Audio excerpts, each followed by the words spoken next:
चलिए इस वीडियो में बात करते हैं एक्सेस टपल आइटम्स। तो एक्सेस टपल आइटम्स का मतलब है कि हम टपल आइटम्स को कैसे एक्सेस कर सकते हैं। तो इसमें हम इंडेक्स नंबर का यूज करते हैं स्क्वायर ब्रैकेट के अंदर। तो यहाँ पर आप देते हैं टपल का नेम, उसके बाद स्क्वायर ब्रैकेट, फिर उसके बाद इंडेक्स नंबर।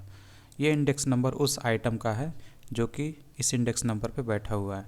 तो ये जीरो बेस्ड इंडेक्स नंबर होती है ये टपल हमारी, यानी कि जो पहला आइटम होता है वो जीरो इंडेक्स पे होता है, दूसरा वन इंडेक्स पे, ऐसे करके आगे बढ़ता जाता है। ठीक है, तो अगर इसको हम लास्ट से शुरू करें तो लास्ट वाला जो है -1 इंडेक्स पे होता है। ठीक, तो इधर से इस साइड की ओर बढ़ते हैं तो -1 से हम कैलकुलेट करते हैं, यानी कि पहला वाला जो है -1 इंडेक्स पे है।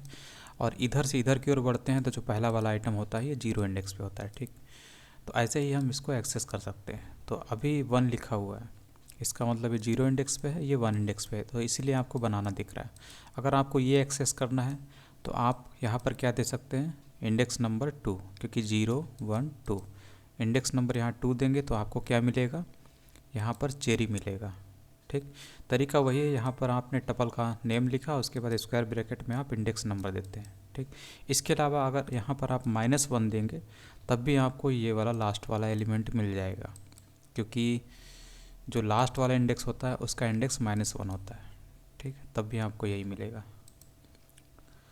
उसके बाद ये नेगेटिव इंडेक्स वही चीज़ बता रहा है। ठीक है, रेंज ऑफ इंडेक्सेस, इसमें ये बताने की कोशिश कर रहा है कि हम लोग जैसे एक एक आइटम को उठाते हैं, ऐसे ही हम एक जो आइटम की जो रेंज है उसको भी उठा सकते हैं। यानी कि एक रेंज, एक जो टपल है उसमें से हम दूसरी टपल को भी जनरेट कर सकते हैं। जैसे कि मान लीजिए यहाँ पे ये बोल रहा है कि 2 से लेकर 5 से एक कम होता है, क्योंकि जो ये लास्ट वाला इंडेक्स है इससे एक कम होता है, यानी कि 2 से लेकर 4 तक की जो आइटम है उसकी एक हमें टपल चाहिए। तो यहाँ पर वही चीज़ हमें मिल जाती है। तो ये एक रेंज होती है, यानी 2 से लेकर 4 तक। 2 से लेकर 2 इंडेक्स से लेकर 4 तक हमें एक टपल चाहिए आइटम की, तो हमें यहाँ पर 5 रखना पड़ेगा, 4 के आगे का इंडेक्स रखना पड़ता है। तो इसमें हमें क्या मिलेगा, चेरी से लेकर कीवी तक की पोर्शन हमें मिल जाएगी, क्योंकि ये 0 1 2 इंडेक्स से लेकर 3 4 इंडेक्स तक की टपल हमें मिल जाती है। तो ये इंडेक्स, रेंज ऑफ इंडेक्स का इस्तेमाल हम ऐसे करते हैं। ऐसे आप रेंज दे सकते हैं, उस रेंज की जो टपल है वो आपको मिल जाती है। तो यहाँ पर ये भी दिया हुआ है कि अगर आपने शुरू में कुछ नहीं दिया तो ये माना जाता है कि शुरुआत से आपको टपल चाहिए, शुरुआती आइटम से आपको टपल चाहिए। कहाँ तक चाहिए, 4 - 1 यानी 3 तक, शुरुआत से लेकर 3 तक, 0 1 2 3, यानी एप्पल से लेकर ऑरेंज तक की टपल आपको चाहिए। तो यहाँ पर इस तरीके से भी हम रेंज दे सकते हैं, तो ये आपको मिल जाती है। और मान लीजिए आपको इधर इसका भी अगर हम इसको ही हटा देते हैं तो क्या होगा, शुरू से लेकर लास्ट तक, यानी कि पूरी एक टपल आपको दूसरी टपल मिल जाती है। इसका मतलब है एक दूसरी टपल आपको मिल गई। तो इस तरीके से भी आप कर सकते हैं। एक हिसाब से इसको ऐसे समझिए, ये ऐसे हो गया जैसे हम लोग इसकी एक कॉपी कर रहे हैं। ठीक, तो एक दूसरी कॉपी आपको मिल जाती है। ठीक, तो इसका एक नाम भी रख देते हैं। तो इसको क्या काम करते हैं, इसको x नाम के वेरिएबल में डाल देते हैं। ठीक, तो इससे क्या होगा, ये क्या देगा, एक दूसरी टपल दे देगा जिसका नाम क्या होगा, x होगा। अब x को हम प्रिंट करा सकते हैं यहाँ से। तो एक हिसाब से ये कॉपी की तरह हुआ कि एक इसका जो है हम लोगों ने कॉपी कर लिया यहाँ पे। ठीक, तो देखिए आपको दूसरी टपल भी मिल जा रही है। तो ऐसे भी कर सकते हैं।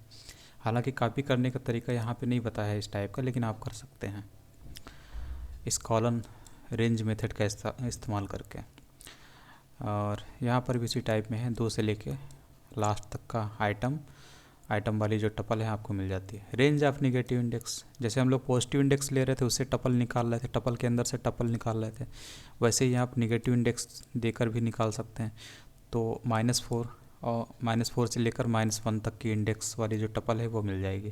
तो ये क्या होता है, एक्सक्लूडेड होता है, इसमें से एक हटा देते हैं तो वहाँ तक हम लोग ले लेते हैं। ठीक, तो ये देखिए ये पहला वाला जो है ये -1 होता है, ये -2 -3 -4, यानी कि यहाँ से शुरू करेगा और ये -3 -2 यहाँ तक आएगा। यानी कि आपको जो नई टपल मिलेगी इतनी मिलेगी, ये नहीं मिलेगा -1 वाला, क्योंकि ये लास्ट वाला क्या होता है, एक्सक्लूडेड होता है, यानी इससे एक कम वाला हम लोग लेते हैं। ठीक, तो इसमें से घटाएंगे तो घटाने से क्या होता है, सब्सट्रैक्ट करने से क्या होगा, एक और माइनस हो जाएगा, यानी ये -2 हो जाएगा। ठीक, यानी -4 से -2 तक की इंडेक्स वाली जो है आइटम वाली हम टपल ले लेते हैं, मिल जाएगी ये वाली। ठीक, तो ऐसे कर सकते हैं। चेक इफ़ आइटम एग्जिस्ट, यहाँ पर हम चेक करते हैं कि क्या उस टपल में हमारा आइटम मौजूद है कि नहीं। तो ऐसे कर सकते हैं, यहाँ पर इफ़ का इस्तेमाल किया। इफ़ के बारे में आगे पढ़ेंगे, अभी के लिए बस ऐसे ही जान लीजिए। यहाँ पर चेक कर रहा है कि Apple, if apple in this tuple, यानी दिस टपल नाम का जो वेरिएबल है, इसमें पड़ा हुआ जो ये टपल है, इसमें क्या ये एप्पल नाम का आइटम मौजूद है, ये चेक कर रहा है। तो पहला आइटम मौजूद है, यानी कि इससे हमें क्या मिल जाएगा, इतनी लाइन से यस मिल जाएगा। यस मिलेगा तो कॉलन के बाद जो बॉडी जो कोड है, इफ़ का कोड है, मेन कोड, वो एग्जीक्यूट कर जाता है। इसीलिए आपको ये वाला कोड दिखाई देता है, yes Apple is in the fruit table. ठीक, अगर यहाँ पर आप एक पी हटा दीजिए तो इस टाइप का कोई स्ट्रिंग तो इसमें है नहीं। ठीक, कोई नहीं है, तो ये क्या हो जाएगा, ये फॉल्स हो जाएगा। अब आपको यहाँ पर कुछ नहीं दिखाई देगा। ठीक, तो ऐसे होता है, ये ब्लैंक हो जाएगा, कुछ नहीं है। तो इस तरीके से है ये। इसके बाद अगले बात करते हैं।